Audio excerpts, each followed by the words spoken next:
Hello everyone and welcome back to yet another video. In this video we will discuss that how you can unlink your Instagram account from your Facebook account.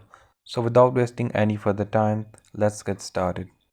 To unlink your Instagram account from your Facebook account, you have to go to your linked Instagram account, and on the top right corner you will see three lines. Click on those lines and then click on Settings and Privacy. Now you need to scroll down a little bit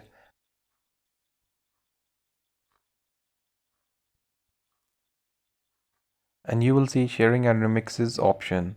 Click on that option and then scroll down a little bit. Here you will see the Facebook option. Uncheck this option and your Facebook account will be unlinked from your Instagram account. So that's it. That's how you can unlink your Instagram from your Facebook account. I hope you like this video. If you have any questions, feel free to ask them in the comment section below. Don't forget to like and subscribe to our channel. See you in the next video. Cheers.